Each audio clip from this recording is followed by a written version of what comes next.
And we are live. All right, all right. Welcome back, family. Welcome back to another episode of the Waking Giant News Show. I am your host, Brother Jay, chair of the Ministry of Information for the Phoenix Local Organizing Committee for Justice, or L.O.C. Today, I have, you know, this brother to my, I guess, if you're looking at the screen, he would be to my immediate right, Brother Chamikas. And of course, down below, we have Brother Ali in the house. I'll let these brothers introduce themselves. But family, today we have a very, very, very interesting topic. We tried to get to it last night, but the technology demons got to us. So we right back at it again. We cannot stop this work, family. So the case for reparations. All right. So real quick, I'll give you my case for reparations, and I'll make it real quick and real succinct. All of the 20th century race massacres that happened decimated the generational wealth of Black Americans throughout this country. Millions of us for 3 to 4 generations struggled because of our wealth being robbed from us throughout those race massacres.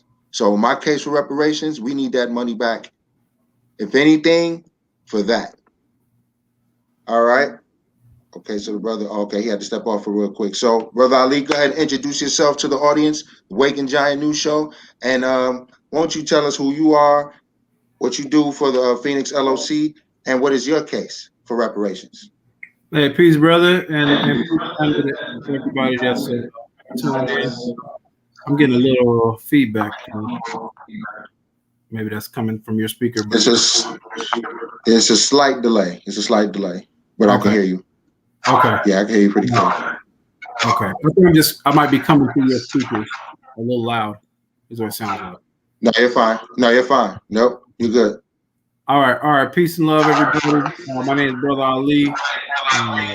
I'm Minister of the Ministry of Trade and Commerce for Phoenix Local Organizing Committee, and that has a lot to do with economic empowerment, economic development, business development. Right, just focus on the work of building an economic foundation for both the organization as well as the community. Right, we know that so many of the problems that exist, just as Brother mentioned, is due to a lack of economic power, a lack of economic strength, a lack of wealth, and the crater of wealth that's been taken from us throughout our time in this country. And so there's strategies and tactics and work that has to be done to build up wealth, to build up business, to build up institutions, so that we can provide jobs and provide resources. And that's a lot of the work of the ministry, of this ministry and the organization. We run Phoenix Cash Mob, which is where we get out and support Black-owned businesses. We run the Be Ready program, which is a business readiness program to help people who have businesses to scale and grow, or those who are aspiring to start businesses to help them get their business off the ground.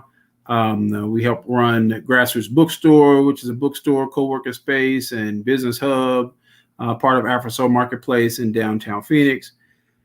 And so, and a couple other things, but just all centered around that, right? Building economic strength, building economic power, so that we can do the work and fix the problems that exist in our own community. And then as far as the case of reparations goes, I mean, I think it's clearly evident as to why it should happen, why it needs to happen, why we deserve them. And hopefully what we get into in the course of this discussion is what we're prepared to do when we get them, and what we're prepared to do if we don't get them, right? Because we know that we know how guilty this country is, right, in the exploitation and oppression and manipulation and theft of our people, right? But we can't be naive enough to think that they're just going to right the wrong. They have no history of ever doing that ever. And so the question we have to ask ourselves is, what are we prepared to do, right, to heal our own community and to build our own community up, and even to get what we need to get the justice that we deserve from this system. So yeah, that's it for me. Brother Tamikas, I'm sure you heard the introduction. Go ahead and introduce yourself again to the audience and let us know your case for reparations. Your mic is muted. Thank you, brother. Yes, sir. Brother Jermaine, if you mute your mic, it stops that feedback. Got it. If you mute your mic on your end. So my name is Brother Tremikas. I am the chair of the Phoenix Local Organizer Committee, so I'm responsible for the establishment, the growth, the maintenance of the organization itself. But most of all, I'm just your brother. When I think about the work that we do, Brother Ali went pretty deep into the work on the trade and commerce end, but I think about what we do, like we're doing here with the Waking Giant, which is delivering information, delivering news, commentary on what's happening in society and the world. You've been doing an excellent job with that here over the last few weeks, Brother Jermaine, just making sure that we have a voice, and we present a different voice. I know a lot of people today are watching the game here in Phoenix, right? But we have a situation in our community. We have a state of ignorance, a state of emergency, a state that is in need of repair, that we have a responsibility for. And that's the mentality we take on. If it's growing food to combat and fight against food poverty and food apartheid, we're going to do that. If it's opening up our new summer school program as we develop it into a school here in the next month or so, and educating our children, rather than having to send them to the killing fields that they call educational institutions here in America. We're going to talk a little bit about that hopefully tonight when we talk about reparations, but we'll open our own school, and that's what we've done. If it's dealing with health, when you look at COVID-19 and you look at the vaccination, if you go back and you look at the history of the Phoenix L.O.C. and our Ministry of Health, we put out both a physical health guide in terms of diet and boosting your immune system, and then we put out a health guide on mental health as people were dealing with isolation and fatigue from COVID, as they called it, COVID fatigue. Just looking at the overall general health of our community and trying to find ways to combat that and put us in a position where we won't be susceptible to this sickness, nor we need the vaccination shots that they have put out here to be taken. So we try to tackle this on every level, even in terms of defense, training in our ministry defense on how to defend and protect ourselves, so that when we talk about defending and protecting the community and our families, and we're not talking about that from a standpoint just of a legislation or policy. We're talking about being able to physically defend ourselves if necessary against an attacker, as we have seen violence take place in this country against us at disproportionate numbers, truly, for the last 100 years. So we work to tackle all these areas because this is very serious work for us. So I just want to lay that out there and just add a little bit more to what we do on the other side of the work of the Phoenix L.O.C. And then in terms of my case for reparations, I mean, simply put, it's owed to us. It's owed to us. We are people that are in need of repair. And you find that word inside the word reparations. And on all of the fronts that we tackle it from in our ministries, it is repair work. And not only do we need them to give up the money, as Dr. King talked about, we're going to pick up our check. Not only do we need to pick up the check, but we also need our minds picked up. We need our souls picked up. We need our hearts picked up. We need repair work on the deepest level so that we can become a whole people again. You know, one of the things that's not talked about when they talk about one of the things that we want to talk about and highlight when we talk about reparations is they the dominant society, this government sanctioned the breaking of human beings, the murder of human beings, but also for those of us who survived, they sanctioned the breaking even of our willpower to do. So I'll end right there, brother. I know we're going to talk more, but that's my case for reparations. Man, I couldn't say it better myself. So, what do you brothers how do you brothers respond to when people say in the greater society that black people don't deserve reparations? What do you say to that, Brother Ali?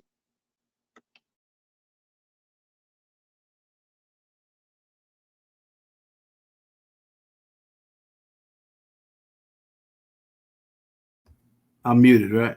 Sorry. One, we don't care what the dominant culture says, right? They don't have any standing when it comes to the truth and the history of this culture. They can't even decide if they want to confront the history of racial oppression in this country, right? So we put no stock in what they say. But there's a quote that says it's hard to get a man to understand something when his way of life depends on him not understanding it, right? And so we have to examine that and take that into perspective when it comes to the dominant culture, right? Because their wealth is built up through theft and murder, right? And rape and exploitation of humans, right? So in order for them to confront any aspect of what it is that we're talking about, they got to confront all of it, right? They got to confront the fact that their heroes are burning in hell, right? They're some of the worst human beings to ever live. They had committed some of the most heinous acts that have ever been committed. Like you got to take all that out the bag, right? And so they don't have the courage to do that, right? They don't have the willingness to do that. And so you know, I was joking around with somebody the other day about this whole critical race theory thing. I was like, if my whole reality, right, and the idea of my exceptionalism was based on lies and rape and murder, I wouldn't want my kids to know either, right? I try to bury that. I try to bury that as deep as I could, right? So that's what they're doing, right? So we and just jokingly, right? But that's basically what they're engaging in now, right? They're trying to bury this truth, bury this history, right? Because they don't want it to come out. They don't want the whole of society to understand that that's how things got to be the way they are, right? But at the end of the day, we don't put any stock into what the dominant culture says or stands on, because they haven't shown the courage or the willingness to do what's right, and do what needs to be done to even to deliver on the promises that their own ancestors made, right? The 40 acres and a mule, right? Like they didn't even have the courage at that point to deal with it and confront it and make things right. So we know that this group, this generation that we're dealing with now doesn't have the courage to do it. So we just don't put any stock in it, right? We move right past them because at the end of the day, they're not even real. That's what I say. Excellent. Brother Chamikis? Well, brother, I think my brother did a good job in laying it out. The only thing that I would add to that is to say that if the feeling and thought is that black people don't deserve reparations, then in truth, they don't deserve a country. Because the fact of the matter is that America exists as a nation because they were able to receive 350 plus years, or 325 years, I believe, of free labor that set this country ahead of all the other countries on earth. Not only that, our intellectual contributions to this country are unprecedented in technology, in science, in mathematics, in agriculture. We have literally built not just the physical country, but we have built the intellectual base of this country. When you look at the history, if you talk about just simply the light bulb, if you talk about the telephone, if you talk about automation, you talk about the factories, when you talk about the technology that was used to build this country, hell, if you talk about the designing of the capital nation, the capital of this nation, the capital city, even down not just the architectural design, but it is black bodies that were used to build the capital of the United States of America. That was our labor. When you talk about the financial capital, Wall Street, you know that they found black bodies, graveyards in that area. And some of these, when they examined the bones, they literally discovered through the examination of the bones of our ancestors who built Wall Street that we have been worked to death. So when you talk to us and you say to us that we don't deserve reparations, then our answer quite simply is that you don't deserve a country. And I want to add one other thing in, because I think, especially for those on this stream, and a lot of people in our circle, right, we have a certain level of understanding of who we are and who the dominant culture is, right, and how they think, right. So I think it's easier for us to have those conversations. But I think about those who are just coming into a certain kind of understanding, those who are just coming into a certain kind of awakening and enlightenment. And I know where I was at a couple years ago, and I see it among other people in the community, of like trying to engage and trying to educate and like, spinning their wheels and getting frustrated and things like that in trying to have these conversations. And I want to say, don't waste your energy, right? Don't, because a lot of times it's just a trick bag. It's just to get you frustrated and things like that.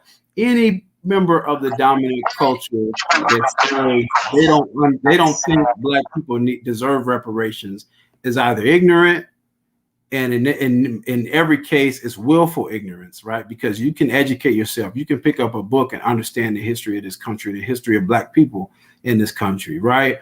Or they're just downright evil to say that black people don't deserve reparations after everything that we've been through, right? But in either case, it's not somebody that you should be engaging with and wasting your time trying to educate and convince and persuade, because it's a willful ignorance and a cognitive dissonance that no matter what you throw at them, no matter how many facts and figures, they're going to get the Fox News effect and try to spin it back and try to, just to divert it, just to frustrate you, because again, they can't admit to any single iota of truth in it, or they're going to have to address all of it. Right. And it's just something that they're not willing to do. They haven't shown the courage to do it. So take your breath, family. Right. Now, I agree with that. I agree with that wholeheartedly. It's like, why even waste your time? Because they're already dead set on not hearing what you have to say anyway. So what do you have to say to the family, those of us in the family that say we don't deserve reparations, we don't need reparations? I've even heard some say our college educations are reparations. Generations of welfare have been reparations. These are things Black conservatives have said. So what do you say to our people, our family as a whole? Because there are those of us who say we don't deserve it either, or it's not necessary. Either we don't deserve it or it's not necessary. What do you say to those? What do you say to our people who say those things? Well, one, I would need to understand more about why they would say that, because they may not be our people, right? They may look like our people, they may look like our family, but they may be somebody else altogether, where it counts.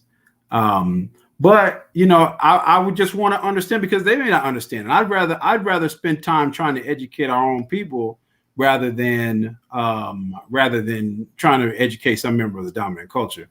But yeah, I just want to understand where they're coming from, right? Because I could get some of the merits of it of if we don't need it, we don't. Well, I guess there's a difference between we don't need it and we don't deserve it, Because anybody says we don't deserve it, I'm not engaging in a conversation with them, right? But for someone to say that we don't need it, it might be because they feel like we can get it on our own. We could do it by ourselves. We don't need the dominant culture to give us something like that. Then that's a discussion that we can have. But for somebody to say that we don't deserve it, I mean, you got to be blind, crippled, and crazy to say something like that. But that's just my feeling on it. What about you, Brother Jameicus? What about those and within the family that say we either don't deserve it, like I've heard two Black conservatives say. One was Larry Elder, and there's another one, real short one, that says the same thing. Or those of us just in the general population of our community as a whole who say we either don't deserve it or we don't need it. It's not necessary. We either can get it on our own or we just don't need it because it's already been given to us in other forms, such as, the ability to go to college or, the ability to get a job and move up in that. So we don't need reparations because America is free enough to where we can create our own type of reparations in a way. So what do you say? What do you say to that? Only other thing I would just add to it is for those that, especially those that say we don't need them, is a good chance they haven't studied enough about the struggles and the condition of our community, right? Because if you look at and the campaign that still exists to extract wealth and to oppress and to exploit and to imprison and all these things, right? So you on the face, you can look at it and say, okay, we don't need them, we could do for self and whoop, right? But one, if you're not building and you're not putting in work, then okay, that the actions and the words don't line up. For one, that's the worst problem. But two, you have to really, really study and examine the condition of our community and really look at where we are as a people and the direction that we're heading, right? Because in a lot of ways, there's pockets, right? There's bright pockets of people who are doing well and people who are making money and this and that, right? But as a whole, our community is moving backwards. We're losing wealth. There's something called the road to zero wealth, where in like the next 30 years, we're projected to have zero wealth as a community at the median. So people have to also understand what's really going on and what we're up against if they're gonna sit up there and say we don't need reparations. That was the only other thing. Yeah, I agree with what Brother Ali is laid out. A lot of it is just ignorance. A lot of it is just ignorance for that to be said. And then, the minister raised a point that if you looked at the back of many Negroes, you read our tag, it would say made in America. Some of us have so assimilated into this society that we may feel as if we've gotten enough from the American society, that we have the freedoms and the liberties and the chances and the opportunities and things of that nature. And because of this example, this mannequin example, where they take one of us and they dress us up in the department store of the American dream, right? And they have the rest of us look at what they're wearing and say, look, this well-dressed mannequin, you can do this too. This is you, right? Not realizing that at all times, this is the false concept. The other question you have to ask, and when you're looking at our people on many levels, even some of us who are making the call for reparation, we don't know what justice and reparation really looks like, right? So many of us, when we talk about reparation in the general, we're just talking about cutting a check, but it's far deeper than that, right? So it's much more than just giving us a lump sum of money. If you don't change the mindset and the condition of Black people, then whatever money that you give us, it will go right back into the hands of our former slave masters. They would benefit more from reparations at this point than many of us would. We would be going out to buy the Bentley. We would be going out to buy the Maybach Bentley. We would want to buy the finest cars, the biggest house, the nicest gear, outfits that they produced, the design, the fashion, the Gucci. We would have the Gucci belts.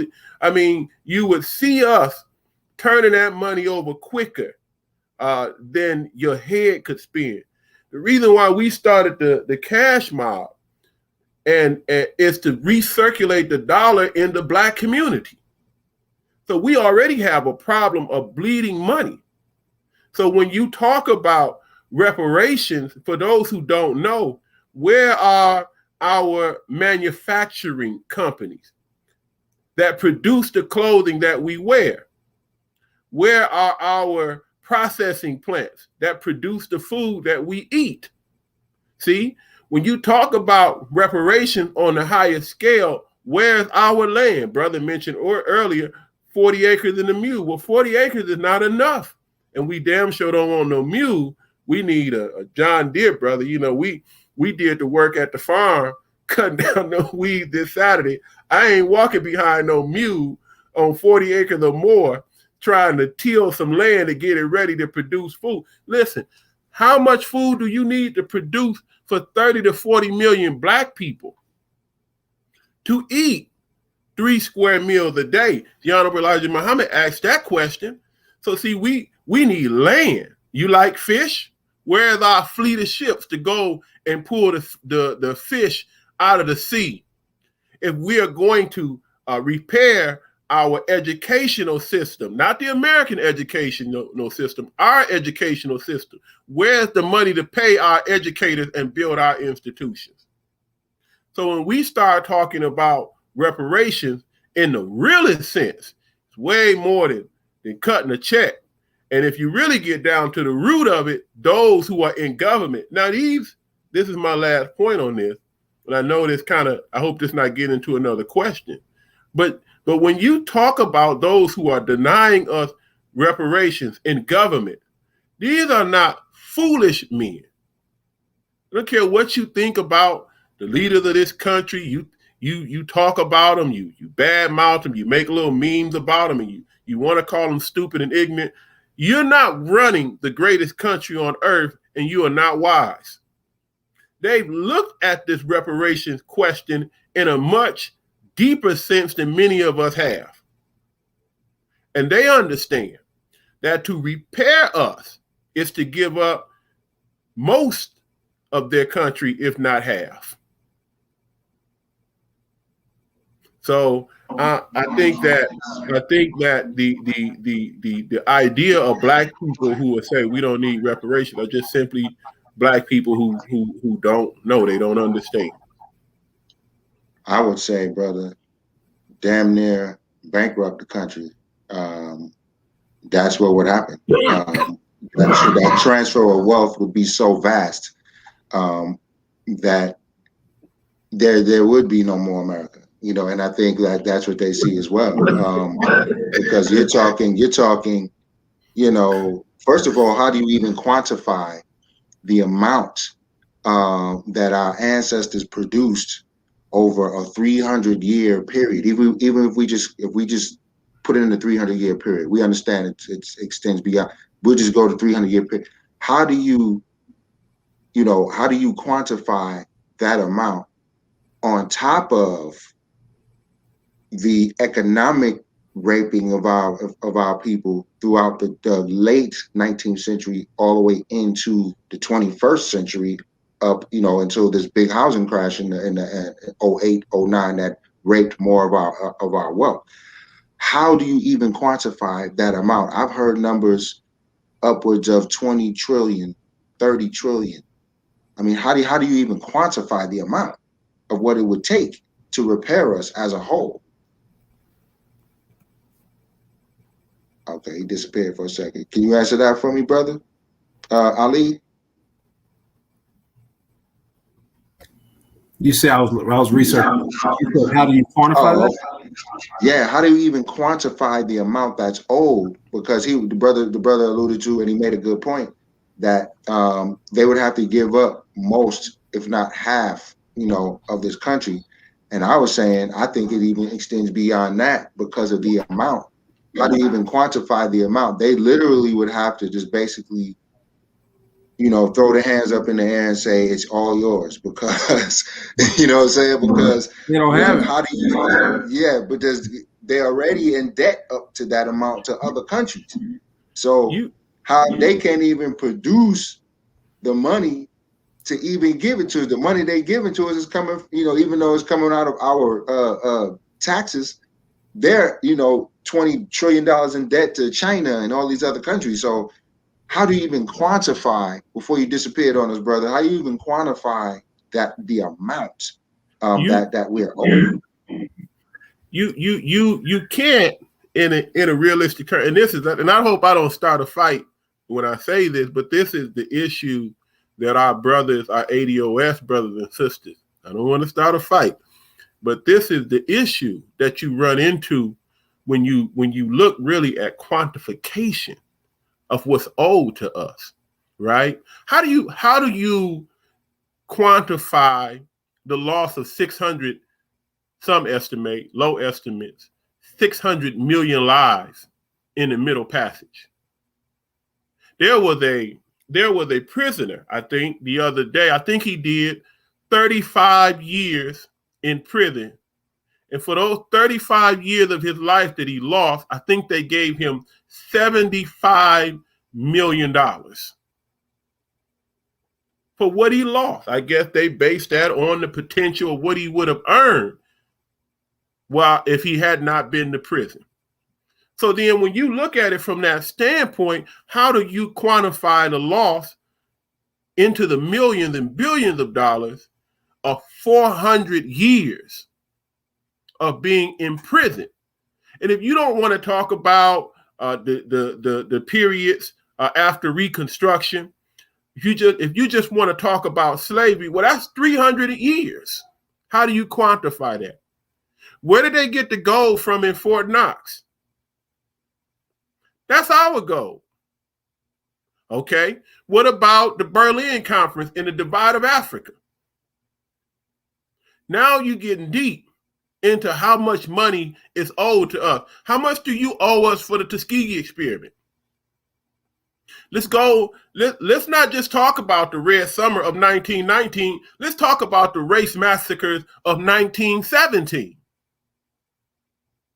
How do you account for the 200 plus, I believe, black cities that were burned to the ground in race riots? Not just Black Wall Street. We're not just talking about Tulsa, Oklahoma. They just did a recent story is going around about the city that they buried underwater. How do you quantify that? There's no quantification for it. Now, we're not even talking about the mental damage and the mental anguish of watching black men being tied, their limbs to horses, and the horses beaten, and they take off in opposite direction, and the body is pulled apart. What's the psychological damage of that? What's the psychological damage of being taught that you were swinging from trees in the jungle with bones through your noses, that you were descendants of monkeys? What's the psychological damage that's done to us? You can't quantify what's happened to us. You can't put that in a number. The best you can do is try and estimate your best guess and give us as close to it as you can. So I'm going to stop right there, brother. You can't quantify it.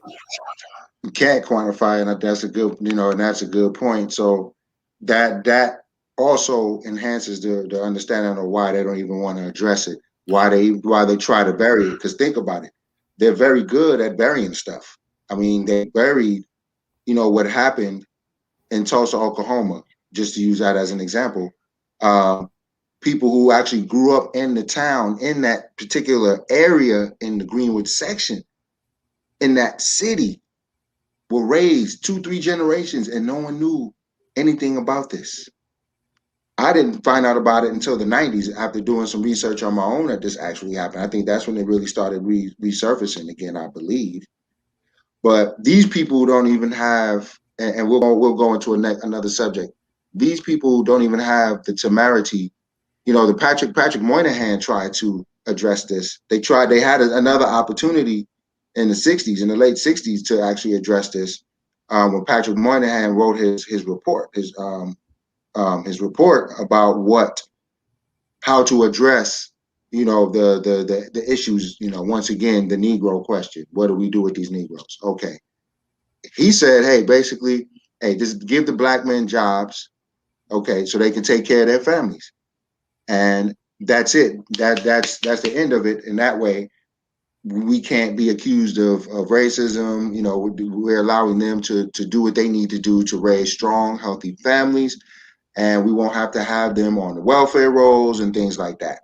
Well, of course, he was laughed out of Congress, I believe, and he pretty much just buried the report, hid it away, and said, never mind. But that was another opportunity. So what followed that was deindustrialization of the cities in the 70s. And then here we are. So I wanted to talk about what you a little bit alluded to a little earlier, Brother Tramikis, is the schools. You actually did a live on it. So I wanted you to kind of talk about it a little bit more because you had to cut it short because you had something to do. But going to the, what comes to mind when I saw the live was the book that the brother wrote in 1933, The Re-Education of the Negro, I think it's called, right? And the Negro. the miseducation of the Negro, yes.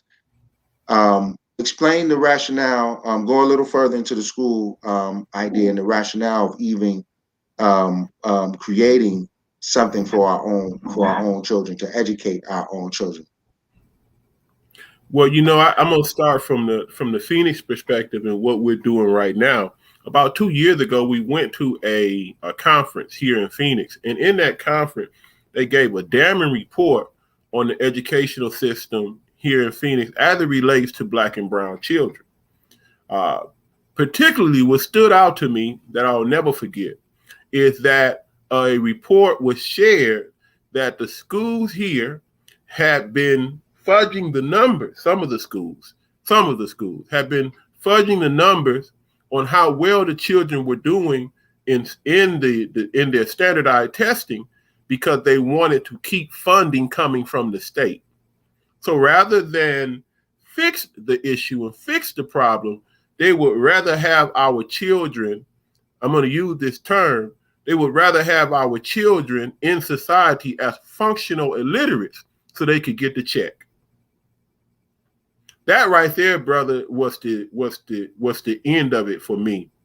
Brother Ali participated in and went around as some of our brothers and sisters in the city fought very hard against the mistreatment of our children, the rundown schools that some of our children go through, and the racist practices that they face when they're in school. All of these things. You're sending your children, we're sending our children into these schools to be educated. And when you look at a city like Phoenix, you look at the study, some of our parents believe that you can send your children out to Scottsdale and North Phoenix, and when your children go out into these areas, they get a better education. And they do get a better education on the books. But what is the toll that it takes on our children psychologically? Some of us struggle on our jobs as adults to try and manage through society, through racist, white supremacist America. Well, then what happens when we put our children in these type of environments? There was a study done, and it was printed in the Washington Post. I believe it's the Washington Post or the New York Times, one of the two. You just look it up. I believe it was Washington Post. And they did a study. They said that Black children who are taught it by Black teachers about themselves fare better. They do better. Physically, they do better. Psychologically, they do better, most of all in education, than those of our children who are in quote unquote integrated schools. This is very powerful. Your self-image is everything. So what our thought process was and is that we have to teach our children ourselves. They need to see Black men and Black women as their educator, teaching them not just about their history, but also teaching them socially who we are, teaching them mathematically who we are, that we are the origin of science and mathematics, and we are the origin of astronomy, and astrology. That we need to teach our children that we are the mothers and fathers of civilization. And if our children have the idea in mind that they are the mothers and fathers of civilization, then they don't have the mindset like this gentleman you mentioned that we should go out and get a job. No, they have a mindset that we should build institutions. That's why some of the most successful Black people in this country never got a college education. Never got a college education. I'm going to say that again. Never got a college education. I don't mean to offend anybody. I definitely don't mean to hurt no feeling. But in a lot of instances, the degrees that we have ain't worth the paper that they written on. Now, boy, we got so much faith in this system, not recognizing as we go through the system. Now, reason with me. We are going through the system. While we're going through the system is failing. You come out of college with more debt than value in your education. You could be a doctor, and doctors don't make enough to pay back the student loans that they borrow from. That means, not being emotional, that the education that you have is not worth, in the realest sense, the piece of paper that it's written on. You still owe for the paper in your job, barely making ends meet. As doctors and lawyers. So we have to teach our children a new way. There has to be a paradigm shift in education and a paradigm shift in educators. I'll end by this. We can't qualify ourselves as educators if we cannot draw out the creative ability in our children. If our children come out of the education system with only the mindset of how to maintain the society, but not a mindset of how to create one that's new, then we have failed as educators. So we have to shift the entire thinking. I know people don't like to hear things like that because we're comfortable. And sometimes when you hear things like this, it takes you out of your comfort zone. And then sometimes we talk about school. It's kind of like a little play thing. It's cute. We got our own little school. It's cute. This ain't about being cute. This is about producing the new rulers of the next world. I hope that answers your question, brother. It does, man. And just by you saying that, we're producing the rulers of the next world, that strikes fear, I'm sure, and those of us who would not like to see that happen. But as we understand, we have a higher power on our side, and it's only destiny that the rulers of the new world are our children and grandchildren and great grandchildren that will be coming behind us because of the work that's being laid out now and the work that we've been following up on for the last century, standing on the shoulders of our ancestors. So it sounds to me, brother, that it sounds to me that we're talking a little separation here. That we're not seemingly able to fit this beautiful round circle of love and beautiful blackness into this square hole of this society that we're trying to constantly fit ourselves into. Is that what I'm hearing? Is that what I'm hearing? Am I hearing some kind of separation here that we're figuring out that we can't quite live with these people? We can't quite continue on in the way that we've been going on. Perfect example, what happened out in New Jersey just the other day. What's today, the 6th? I think it happened on the 2nd. Did you see that? Where the white guy was, up on this brother. And I know we have this thing between, our brothers from the Caribbean or from the continent that may have or whatever. At that moment, that little rift didn't matter. It was what happened. And you see how the community responded. Mm-hmm. They had to protect this guy. And the community still responded in a way that if this was another circumstance, all them black people would have got beat up and thrown in jail, and all of that would have happened. They was pelting this guy with water bottles and hitting him with flags and doing all kinds of stuff, and the police didn't do anything. This is going to start becoming the norm. So are these impetuses for, if that's the right word, impetus, are these incidences the impetus for us as a community to see the necessity of separation? Are we talking about separation right now?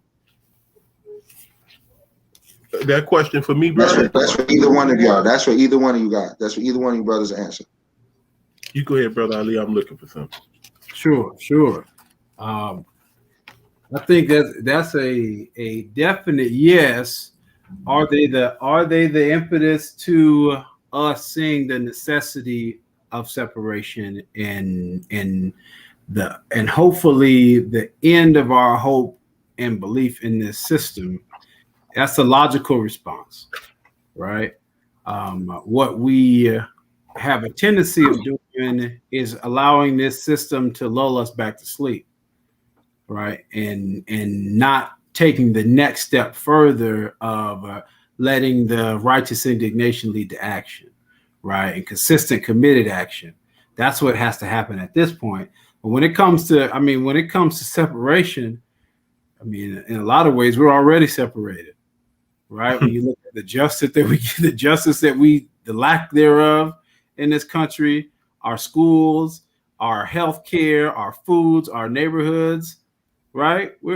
So many of us are already separated and getting unequal treatment from this country, right? So the only thing that we don't have is power, right? We have to empower ourselves by any means necessary so that, we can separate and do for ourselves and treat ourselves humanely and with dignity, right? So we have quality schools and quality food and quality and adequate housing and living wages and all the things that we so righteously deserve that we're not getting from this system. Those are the things that are missing. But when it comes to, us being integrated, we're not truly integrated anyway, right? We've assimilated. And like you said, we tried to force ourselves into this system, but it's not working. So yes, that's the logical response, is that we need to unite amongst ourselves and determine the direction that we'll go, whether it's separating. We had posted a question, I think it was a couple months ago, about what people thought would be the best next step or the best arrangement for us as a people in our individual communities. Would it be separating out into like our own towns, almost like a Greenwood type of environment, where we had our own businesses and schools and things like that, separating out into a region, right? Let's say we all said, okay, hey, this ain't working. We're going to the South. We're going to take Mississippi and Alabama, whatever the case may be, and we have like a black region. And even, there's a whole bunch of people that talk about leaving the United States, Blacks and stuff like that. So are we leaving? We're going to wherever it is, Panama, Haiti, Africa, whatever the case may be. And there was a myriad of responses, right? So it doesn't have to be a cookie cutter, like we all got to do exactly one thing. But what was interesting about it is one of the options was stay put, right? Stay right where we are and try to, get better jobs and better housing and stay integrated. Not a single person voted for that option. Right. And not that you could see everybody else's responses. That was not on anybody's mind. Right. So clearly we're already thinking that in some way, shape or form, we have to do something different than what we've been doing. But, it's just determining what that thing is and how we go about it. And then actually doing it. Right. Because I think up to this point, it's not uncomfortable enough for enough of us. Right. Especially those who are kind of who aren't on the margins and aren't the most affected and impacted by the things that are going on, right? So those among us who are in that category, right, it's going to take something for us. It's going to be a sacrifice, right? But we got to be willing to make that sacrifice to benefit the collective. Yeah, that was a good point, man. Great point. What about you, brother? Brilliant point. Separation. Brilliant point, man. Because when you think about it, man, separation, that is our existence. Go ahead, brother. Go ahead. Listen, Brother, people hear us talk about the idea of separation. And in this deception of integration, they try to make us sound like we're radical. And it is a radical idea, but it's not our idea in the original. Okay. So no, let me back up. Maybe it is our idea. Brother Ali talked about 40 acres in a mule. 40 acres in a mule came about because there was a meeting between the Secretary of War and the general at that time, I can't recall his name, and 12 former slaves who were freedmen near the end of the Civil War in Savannah, Georgia. And they asked them, what would you like to do? They said, we want a territory of our own that we can govern ourselves. The next question they asked them was, do you want that territory with white people or away from white people? They said, we want to be separated from white people because they suffer from a sickness that it would take many years for them to overcome. So we want to be on our own. Okay, so they came up with 40 acres and a mule. But I want to go back. Thomas Jefferson. Y'all know Thomas Jefferson. We just celebrated. Well, we didn't celebrate it, but America just celebrated their Independence Day on July the 4th. Thomas Jefferson thought it was a brilliant idea that Black people should be separated, that we should be given a territory of our own, that we should be given provisions to take care of ourselves, and we should be given weapons to defend ourselves. That was Thomas Jefferson. Okay, now let's fast forward again. I'm jumping. Abraham Lincoln, Honest Abe. Honest Abe had an idea. Him and Frederick Douglass disagreed on the idea. This is where you get this push for the 13th Amendment. Abraham Lincoln said, hey, listen, it was never my intention, and it's never going to be a reality, that you would be equal to white folks in America. So you need to have a territory of your own. They talked about sending us over into Liberia, into Africa. The Europeans created Sierra Leone. The Americans created Liberia. This was their attempt to separate their slaves in a territory of their own. This is not a new idea. When you look at the idea of integration in America, this is an experiment at peace. I want to read something to you. This is what the Muslims want. For those of us who ain't Muslim, just take the word Muslim out and put Black. Okay, that makes you more comfortable, right? Because we got this crazy idea in our head. But I want to read something to you that makes perfect sense. This is from a book, Message to the Black Man, the Honorable Elijah Muhammad. Point number 4, he said, we want our people in America whose parents or grandparents were descendants from slaves to be allowed to establish a separate state or territory of their own, either on this continent or elsewhere. We believe that our former slave masters are obligated to provide such land and that the area must be fertile and minerally rich. We believe that our former slave masters are obligated to maintain and supply our needs in a separate state or territory for the next 20 or 25 years. That's what Thomas Jefferson thought. If Thomas Jefferson was smart enough to be a founder of this nation and the principal writer of the Declaration of Independence, and he looking at us, and he said, you know what? What's good for the goose is good for the gander. If we need to separate from the tyranny of England and the crown, Then these black people who we have absolutely terrorized and oppressed need to be separated from us, and we need to take care of them. The Honorable Elijah Muhammad echoed that. He said, until we are able to produce and supply our own needs. Now here's the kicker.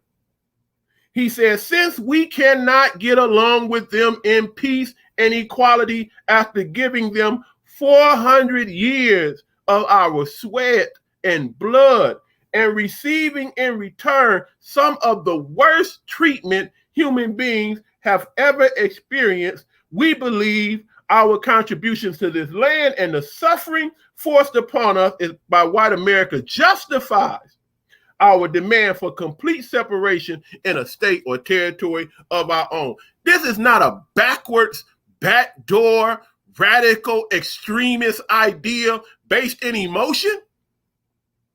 It's based on our treatment. Now, you could have disagreed, maybe, with the Honorable Elijah Muhammad in 1965, but ain't no way in the world, looking at what our treatment has been, we still fighting for the George Floyd bill. It stalled in Congress. We asked for reparation in Tulsa, Oklahoma. They said, we're not giving you reparation, but we're going to build a $30 million museum or whatever they talking about building down there. If you look at the treatment, when they were prosecuting Chauvin for the murder of George Floyd, they killed a young black man just 20 miles away from the trial. Look at the condition that we live under. We mad right now. I'm sorry, my Asian brothers and sisters. We're not mad at you. We're mad at the fact that we caught hell in this country for 400 years.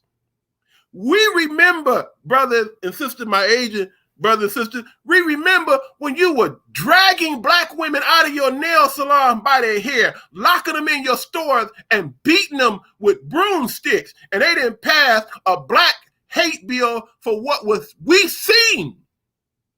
But the moment y'all came under attack,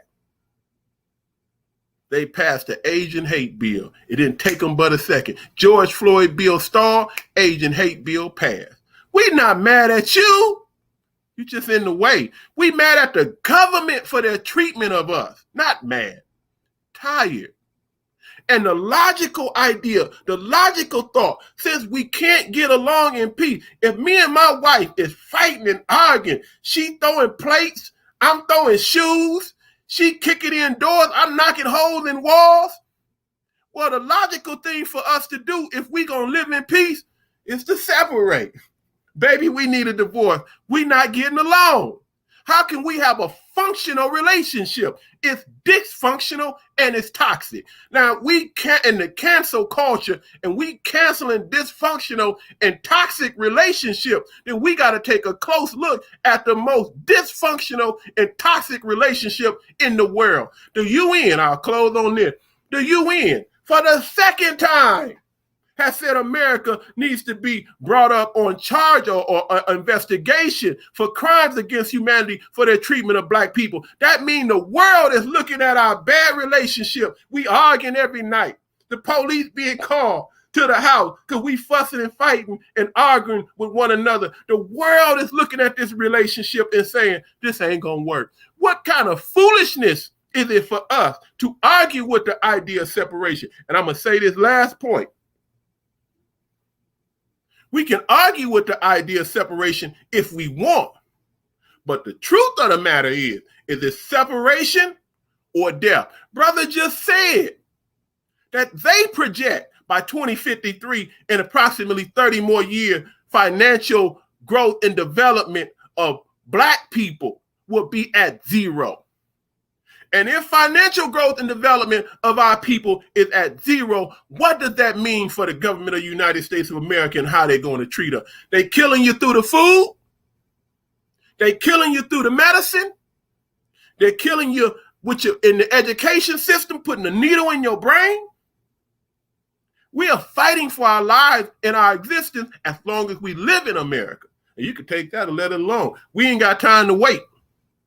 So yes, sir, brother. We talking about separation. We talking about UNIA. We talking about Marcus Garvey separation. We talking about Black Star Line. We talking about Elijah Muhammad, the Nation of Islam separation. We talking about building for ourselves separation. We talking about a separate state or territory of our own. We talking about 8 or 10 states. We talking about that Mississippi Valley region that we helped to build with that fertile soil. We talking about an outlet to the sea. We talking about being able to trade with our brothers and sisters in Africa. We talking about having the freedom in Africa and in the Caribbean to determine our own destination, destiny, determine our own independence, our own way, look, when we talk about our belief, we want our own belief system. Let us separate. Let us get away from this mistreatment. And let me say this. We'll never be well as a people as long as we in this country. Us being in this country is like putting a person with HIV/AIDS and a compromised immune system in a damn laboratory that they're experimenting with disease on. It ain't but a matter of time before you get sick and die. The American way has. Let me stop, brother. This American way has corrupted even our very thinking. Yeah, we need to separate the two guys. Okay, absolutely. I'm sorry, brother. Absolutely. No, you're good. You're good. I wanted to kind of piggyback on that because to take that even further, man, it's I heard a brother refer to it as we've been bitten by the vampire. So everything that we do, we're and that was one thing I've heard. We've been bitten by the vampire, so we have that poison in us. That's why we can't get along. We can't get together. Brother Neely Fuller says that we can't even be in a room together no longer than 10 minutes without either wanting to fight. It's some kind of spirit that is in us because we ain't a spirit that's in us. I'm sorry, brother. Let me say this real quick. It ain't a spirit that's in us. We've taken on the mentality of our slave master. He hated us. He taught us to hate ourselves. You got the Dominican and the Haitian on the same island, hating each other, not because of the border. They hate each other because they had different colonizers. One spoke French, one spoke, I believe, Portuguese, and they hated each other. So that same hatred that they had for each other went into the slave. Go to South Africa and Zimbabwe. South Africa and Zimbabwe, the same country. Artificial line, Berlin Conference made the artificial line. They the same people, but they hate each other because they had different rulers. So I'll stop right there, brother. I just don't want us to believe that there's some spirit in black people that make us hate ourselves. No, that's that damn demon we were raised under, who taught us that. That's his spirit. That ain't our spirit. We need to be exercised. Right. We need an exorcism. A huge exorcism. So I guess that was my point, was because of that, we're behaving unnaturally because we're in an unnatural situation. So our behavior is tantamount to they say whenever you travel to different regions of the country, and black people, however they act, is based off of how they were treated by the white people that they were around. So if you had a certain amount of black people in this area that were really quick and really violent or whatever, it's because they were treated a certain way within that territory. And then that's how we get these identities. So let me ask you this, man, and in closing, I think we have a few more minutes. I take the Phoenix L.O.C, man, the local organizing committee, as a solution. I take that as a response. I take being part of this organization as a response to everything that we're talking about right here. Brother Ali, how do you see your place in the L.O.C and your purpose in the L.O.C and its useful and purposefulness for the community, while we're talking about reparations, while we're talking about separation? How do you see the L.O.C and what parts do we play in facilitating just those two things? I see the work that we do Hold on. I see the work that we do as critical in everything that we're talking about. I agree with you that we present a solution to the community to fix some of the root causes of what we're talking about. The structure and nature is designed in that way to deal with us, our condition at every level, right? From the mental health aspect, dealing with the trauma, which I think is one of the biggest things that goes unaddressed in the discussion. We always talk about economic empowerment, not we as an organization, just as a society. We always talk about economic empowerment in business and get the bag in this, right? We talk about we talk about food, we talk about the education system, but we don't deal with the trauma, right? If we don't deal with, our spirit and our soul and the damage that's been done, we're not getting to the real iceberg here. And what I view in the work of the Trade and Commerce Ministry is really making room for that, making a way for that. Because something I often struggle with, even though I lead this and serve in this ministry, right? It's like, is this really what we should be focusing on? But I think one of the sisters, our sisters are so wise. One of the sisters had mentioned something. It's like, how can we even get people to that discussion if they can't keep their lights on, if they can't keep food on their table, if they can't, feed their kids and things like that. So we have to address and we have to lay the groundwork through our economic efforts and create jobs and do all these things so we have the resources so that we can even engage in that discussion or engage our community in that discussion in a real and meaningful and substantive way. And so that's how I view my purpose and my mission within the work of the organization is really, using economic strategies as a means to an end, right? I don't really care about money, right? But we know that it's a tool, it's a resource that is tied to several aspects of our liberation, especially while we're in this system, right? This capitalist system, we have to have resources, right? To build the schools, to build the hospitals, to grow the food, to build the homes, to buy the land, right? Unless we're going, go about it the other way, which we're not prepared to do right now. Anybody is, right? We got to have resources. And so that's how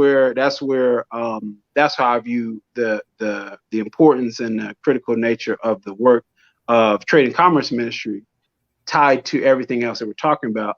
And the only other thing that I was going to mention as a part of this discussion is we also can't take for granted where we are in history and our role as a people, right? I was watching something, it was talking about Palestine, right? And everything that they're going through there.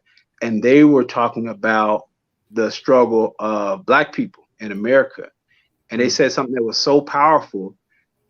They said, it was a young Palestinian woman, and she said, we know that, something along these lines, not verbatim, but it was something along the lines of, we know that the liberation of the world is tied to the liberation of Black men and women in America, right?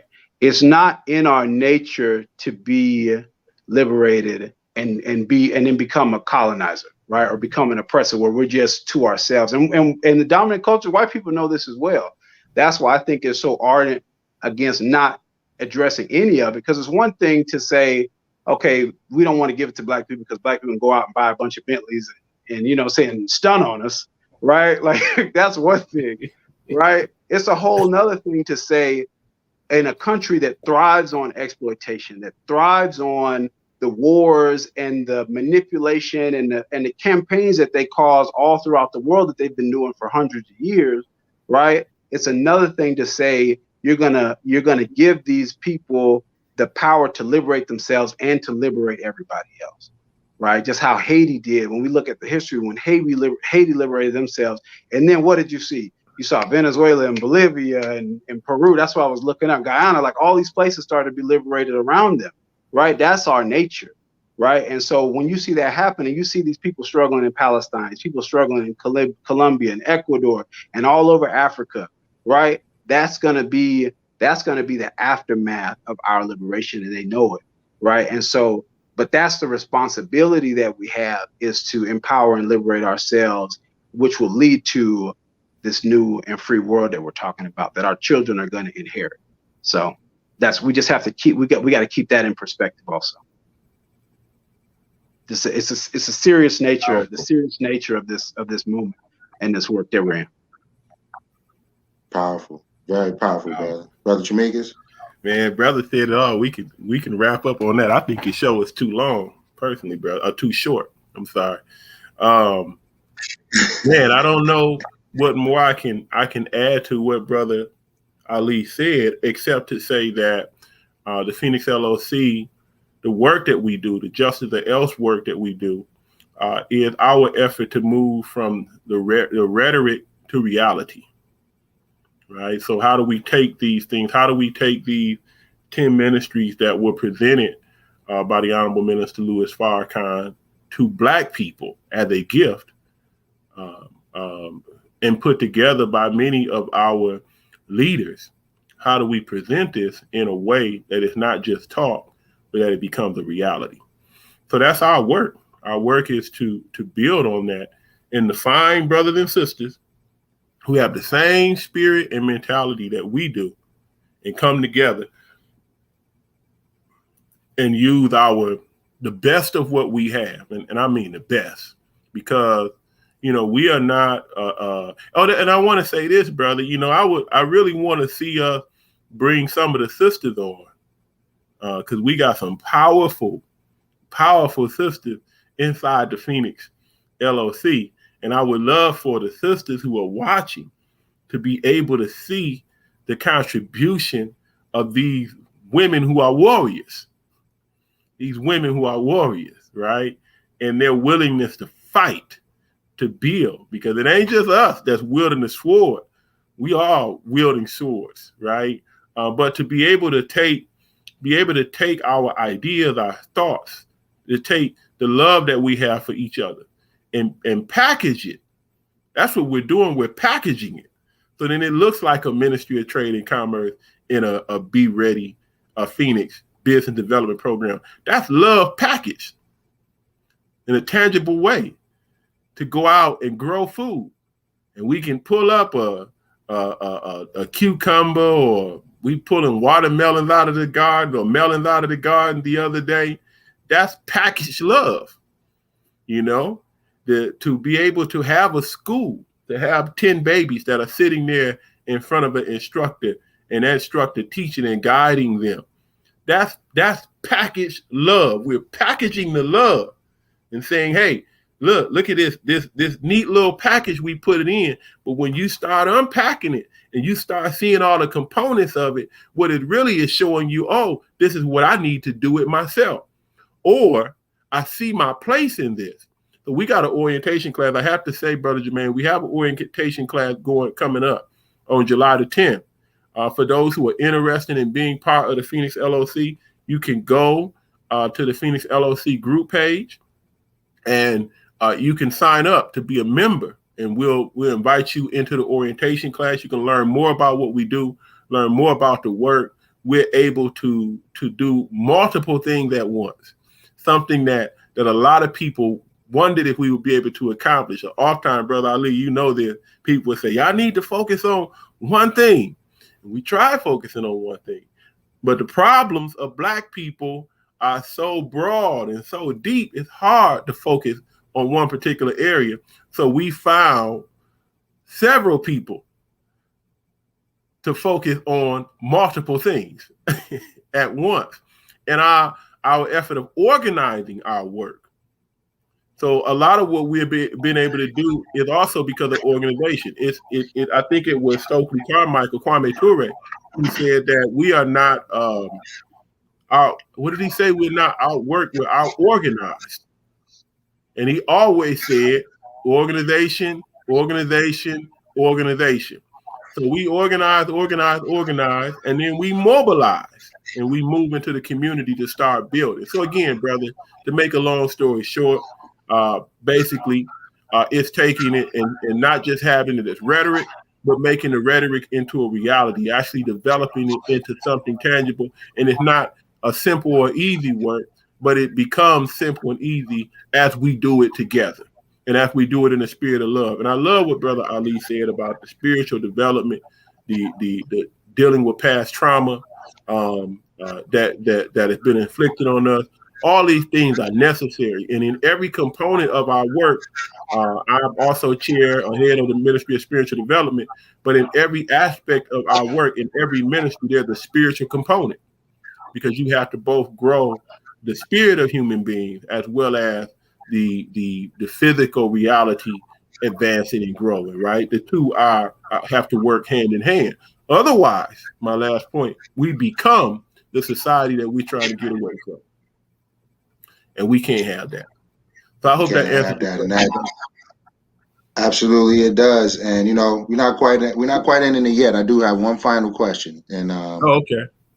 yeah, one final question, and it's something I've been pondering for a long time, and I think it's something that really needs to be addressed, in our community. And it's a question Brother Ali can answer first, and then you can close us out, Brother Chamikas. Brother Ali, are we afraid of power? Are we afraid because it seems to me that we don't even recognize when we're winning on certain instances? So is it that we choose not to recognize, or as a community, because we've never really experienced or seen power or felt power since our existence here, are we afraid of power? That's not my perspective on it. That very well could be the case for some people. I think, in my opinion, I think we are afraid, and maybe not even afraid, but hesitant to give up what we have. To give up what we have, and in a sense, start over. That's my read on it from a lot of people, is that because it's going to be a sacrifice, it's going to be a giving up whatever step we take, right? And we know that ultimately it's going to lead to a much greater thing than what we have right now. But there's a comfort, there's a complacency, there's a familiarity with what we have now, that it seems like people either don't want to give up or are hesitant to give up. But I think people are willing, but just got to be pushed. And so that's where we are right now, is we got to start pushing people. But I don't think it's a fear of power. It doesn't seem like a fear of power to me. It seems like it just seems like a lot of people are ready, but just need that push. I say fear of power, and I'll let you respond, Brother Chamikas, because as we stated earlier, pockets of us have been successful throughout our time. We had our, those of us who were able to kind of break throughout the last couple centuries. But it seems as a whole, whenever that we fear having to do it on our own, knowing that we've never seen it, what it's like to do it on our own. We've never, as a whole, we've never experienced that type of independence and sovereignty. And I think that scares some people. That's just my perspective, of course, but that I think it frightens some people to where we sabotage ourselves by voting for Joe Biden instead of letting the system fall under Trump so we can really get this thing going. You see where I'm coming from? So so I see that choice. I see a choice, for example, as a vote for Joe Biden and Kamala Harris as a fear move, because we had a real opportunity to to make a point and a statement Yeah. about how we're being treated and everything here in this country. We had that was our opportunity, and we Oh didn't yeah. take it. You know what I'm No, saying? So I get exactly that's what why you're saying. I asked that. Yeah, I know. I feel where you come from. I mean, I don't know if that's a fear of power. That's probably. I mean, folks love America, brother. Like a lot of people, we true blue Democrat and celebrating 4th of July, and that's just where we are. That's just where our heads are at. So, you people don't want to see anything happen to America. I think it's a fear of something happening to America more than it is a fear of power, brother. What they don't realize is one may happen in order to create the other, right? But I think that's just a fear of, seeing something happen to their dad.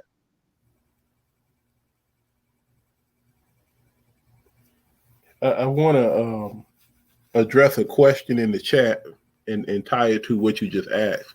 The question was, in terms of Thomas Jefferson's idea of separation, please, we just have to remember that at the time that he was talking about uh, uh, giving us a state or territory of our own, we were still slaves.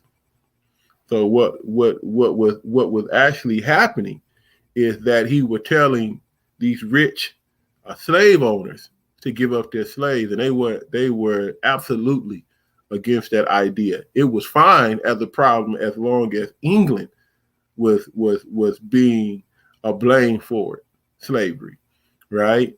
But when they recognized how important the slave was to the economy, they said, Thomas, you're gonna have to tone that down. He actually spent most of his life trying to push these ideas. And if you read his writings, later in his writings, he gives up on the idea, saying that America is just doomed. And this is why he said, I tremble for my country when I realize that God is just and his justice will not sleep forever.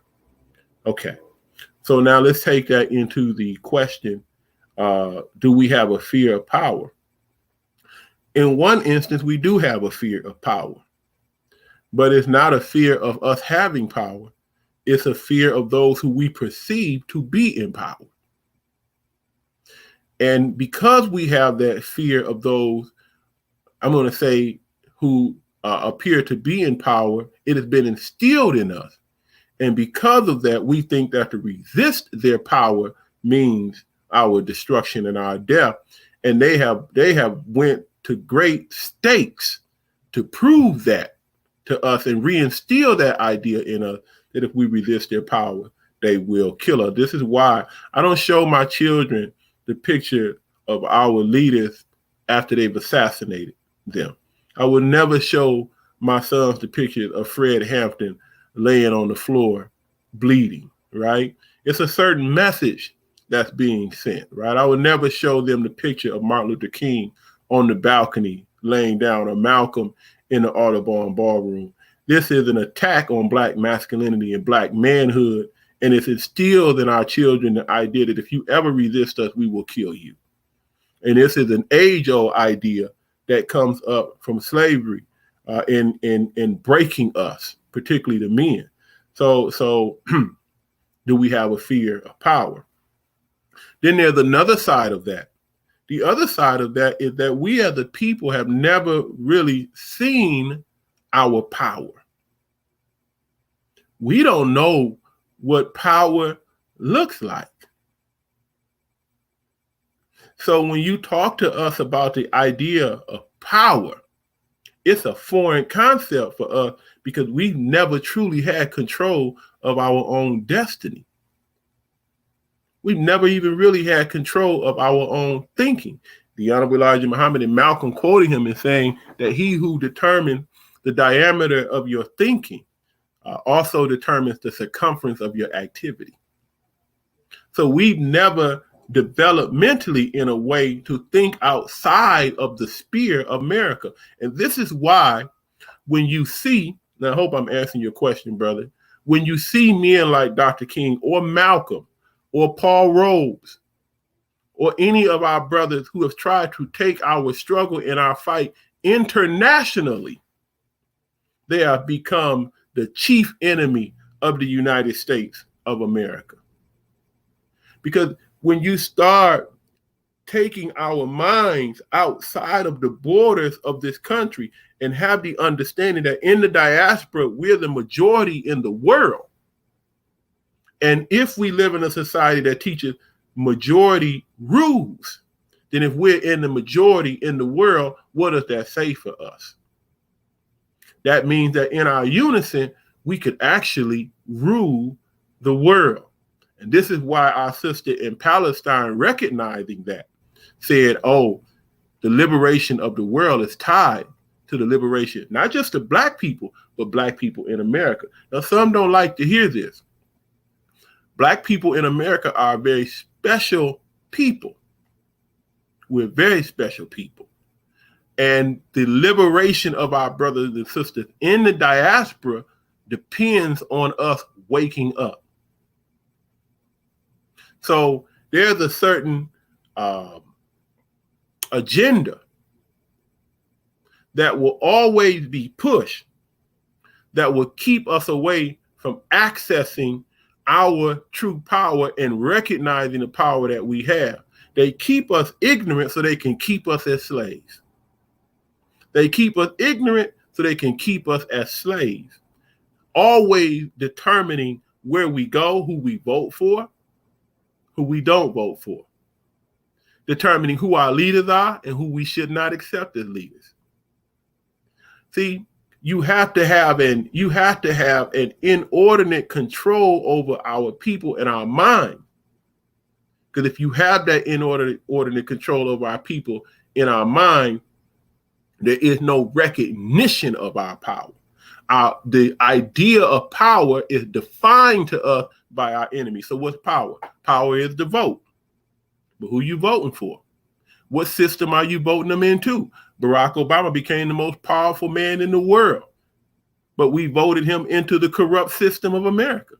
So as the most powerful man in the world, he ordered the assassination of one of the most powerful leaders in Africa, in our brother Muammar Gaddafi, who was uniting Africa, United States of Africa, talked about one continental army, one currency, right? So you can vote, but you're only voting in a manager over white folks' affair, as my teacher has said. So the idea and concept of power for us, you understand what I'm saying, brother? It's not just in terms of fear, but the idea and concept of power for us is foreign. We don't know what power is. We have not accessed power in nearly 500 years. You ever heard the term out of sight, out of mind? Out of sight, out of mind. How do you know what power looks like, feels like? How do you know the demonstration of power if you've never seen it before, if you haven't had it? But what's happening, when you see, I'm going to close on this point, what's happening in New Jersey, and you see these Black people coming in these protests and they getting these people removed from their job, they're getting a little taste of power. It's like giving a baby a little taste of power. And what's happening is the people are beginning to wake up. So it's not a thing anymore for us to be the determiners of whether or not we have power. We are on the road to gain power.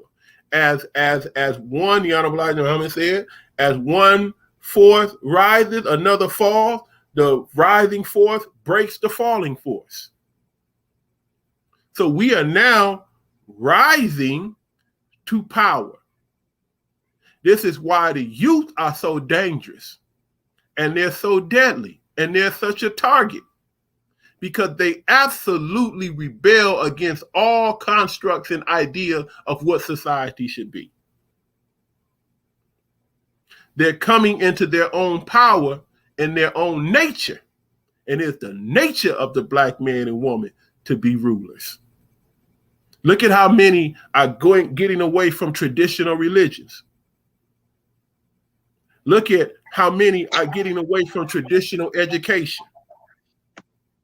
Look at the music and listen to what they're saying. Don't just listen to what they're saying from condemnation. Listen to what the artists are saying, particularly in the background. You can have artists like Juice WRLD saying, well, I know they want me to make this kind of music, but there's a more conscious music that I need to be able to make. Look at the warlike spirit of the youth, where you looking around the country and they just killing. What happens when the idea pops up in their head? Oh, wait a minute, my brother is not my enemy. This is my real enemy. And it's going to happen because of how the country is mistreating us. So we are rising to power. We don't even have a choice of whether or not we're going to accept power. Power is coming to us today. The only thing we have to do is accept our own and be ourselves. Because this country, whether we understand it or not, is falling. And as you see, I'm going to close on this point in terms of what I'm saying, brother. As you see them trying to stimulate the economy, Brother Ali said that we can't do anything without finances. So if I'm stimulating something, if you on the deathbed and I take what do they call those things? And defibrillator. And I put it on you and I give you that shot to try and restart your heart. That means you are dying. So as you see them putting out these stimulus payments, trying to stimulate the economy, they're telling you, if you read between the lines, that America is dying. America is on her deathbed. America is being broken. And it won't be but a little while longer. My teachers already pointed it out, that the economy of America will be broken. And when the economy of America is broken, the power of America will be broken. The only thing that America has left is its military might. That is the only thing that's sustaining America. And you see Russia and China coming up, particularly China, challenging American military might, not just on land, but in particular on sea. So all of these things, the challenging of the American military, the instability of the borders, the natural disasters, the influx of COVID-19, the divide of the country between the vaccinated and the unvaccinated, the breaking of the American economy itself, America's struggle in to maintain its power on foreign shore. That's why they're moving their weapons out of the Middle East. The Middle East has been the threat for the last, almost 20 years. But now they're moving their military strength out of the Middle East onto places to protect the borders of what China and what Russia is about to do. This country is changing before our eyes. We are going to be forced to take care of ourselves, forced to become the power in our own community, simply because this country won't be able to take care of us. Now, we partying, right? We looking for the next party. So right now, I wish that brother be quiet so I can get back to the game, right? We looking for the next party. And we partying, we smoking, we drinking, we getting high, and we doing our thing, we popping our fingers, but all around us, the country is falling. So we got to pay attention now to what's happening around us so that we won't be a victim of the fall of this country. Listen, Black people, whether we understand it or not, you ain't got to do nothing. You ain't got to lift a finger. Last point. Did you see January 6th? That wasn't us standing in the hall of the Congress with the zip ties. And they didn't put that hangman gallows out in the line for none of us. They were going in there. They were looking for Mike Pence, the Vice President of the United States of America. They wanted to hang them, kill them. This is the country that's about to be embroiled in civil war. All we got to do is get out the way. Now they prosecute. I'm getting too deep into this now, brother Jermaine. You tell me if I'm going too far. But they talking about prosecuting Donald Trump, the Trump organization. Trump has an army. The margin of vote that put Biden in the office, that margin wasn't that big. There are people right now who still support Donald Trump as the president of the United States of America. What you think gonna happen if they move to arrest that man? You talking about they making a big fuss out of NFAC and the Morris brothers that they just arrested in Massachusetts. What about the Boogaloo Boys? What about what's that other group? The one that actually came into the Capitol to help organize it. These ain't no Boy Scouts. Look at how many members of the military were part of the Capitol riots. That means they're professionally trained.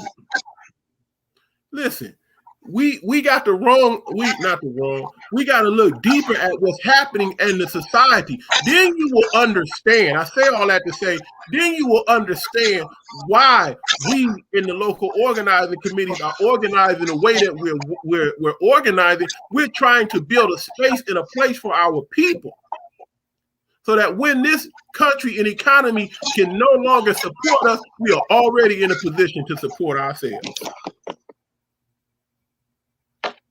So I know you asked, you said, are we afraid of power? I'm saying, ready or not, here it comes. Absolutely. And that's, to close us out, man, that's, I'll leave it right there. I'll leave it right there, because ready or not, here it comes. For in the days of Noah, they were partying and drinking, marrying and getting married until the day the flood came and washed them all away. Very day.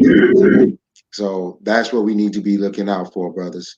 All right, now, Brother Chamikas, Brother Ali, give us closing remarks. And Brother Chamikas, if you can tell us how people can be a part of the organization and what they can do. You can see the Cash App below, the $PHX L.O.C. For donations. But just briefly, in 30 seconds, closing statement, and then another 30 seconds of how people can join. And same for you. Let's start with you, Brother Ali. Man, there's too much else to add. Say that let's focus on ourselves, focus inward, focus on our people, and don't be distracted by the distractions, and support the work. Which brother will tell you right now how you can join, how you can support the organization. I know it's in the chat, it's scrolling below, but please, we are asking for your support. Whether it's your time, your talent, your resources, whatever you can do to contribute to the work. We need it. We welcome it, and we appreciate it. So I just want to re-echo what Brother Ali said. Is in the chat how you can join the organization. We're looking for brothers and sisters that's talented and skilled in trade and commerce or business. We're looking for entrepreneurs. We're looking for educators. We're looking for those who understand the science of agriculture. We're looking for those brothers and sisters who are artists or cultural giants or geniuses that want to put a message in the music to uplift our people. We're looking for brothers and sisters like that. Those who want to be mentors and strengthen our children in the area of sports and football, baseball, basketball. We're looking for brothers and sisters like that. We're looking for brothers and sisters who are concerned with the health of our community and the well-being of our community, that want to educate our community and treat our community for the many sicknesses and the diseases that we deal with. We're looking for brothers and sisters who are skilled in science and technology. Right now, we're in the process of building a mentorship program, hopefully that will teach and couple our children with those who are in the space sciences so that they can learn space travel and how to be astronauts and how to put spaceships in the air. Yeah, we working on that too. Those brothers and sisters who have skills in defense, martial arts. Those brothers and sisters who have that skill to help us, to teach us how to protect and defend our community from all enemies, foreign and domestic. If you look at the violence in our community, we need to stop that through conflict resolution, but we also need to be fearless enough to stand between the guns of the police department that are aimed at our brothers and sisters to kill them, to stop this madness from happening in our community and make our community safe and decent places to live. So we're looking for brothers and sisters who want to put a message of truth out, who want to do publications, who want to do podcasts and get the message out like we're doing today. We're looking for that skill set and that talent. We're looking for realtors. We're looking for just you. If you don't have no skill set and no talent, but you just want to help, and we can teach you and show you how to do what we do, and who are willing to exercise organizational discipline so that we can accomplish the goals that we're looking for. So again, we put how to join the Phoenix L.O.C. in the chat. Just click on the link. We do have an orientation class coming up on July the 10th. That class will be a 6-week class. So those who want to be a part of, learn more of how we do the work, please click on the link and we will send you the invite so you can be part of that class every Saturday morning for the next few weeks, and then come into the organization and be a contributor to the help and the work that we need. So again, please also, if you say, hey, I don't want to be a part of the organization, but I want to support the work, we have the link going and scrolling to donate, but we also have a donation link inside of the link that we put in the chat. You can also donate and support the work, because we need brothers and sisters to help us to do the work that we do financially.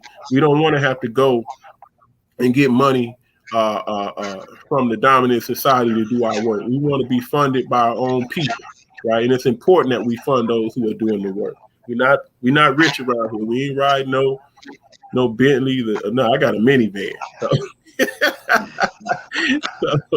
we're not getting rich off the backs of the people, but we definitely want to be able to do our work and be able to do it properly. So continue to follow us on our web pages, on Phoenix LOC, on Instagram and Facebook, our YouTube channel. Like, share, and subscribe to what we do in our work. And we would love to have all of you brothers and sisters to come and be a part of a family of love. We are building a family in the Phoenix LOC, built on love and brotherhood and sisterhood. So I think that is all you asked me for, Brother Jermaine. Absolutely. Thank you very much for that. And family, thanks once again for tuning in to another episode of the Waking Giant News Show. As we stated earlier, we are going to be coming to you live and direct, delivering this very vital, very essential information, having these conversations, waking up the community, and being that sounding horn that we need to be for our community. Because, hey, like you said, man, partying time and all of that is up, man. We got to get busy. So now it's time to really put the pedal to the metal, move with some urgency, and because the flood is coming. The flood is coming. So we have to be prepared. So thank you very much for your time. I know Brother Ali had to drop off. Thank you, family. Brother, as always. We will be back during this week, family. So stay tuned for the Waking Giant News Show. Peace. Thank you, Brother Jeremy. Thank you, Brother Jeremy. Peace. Thank you. Peace.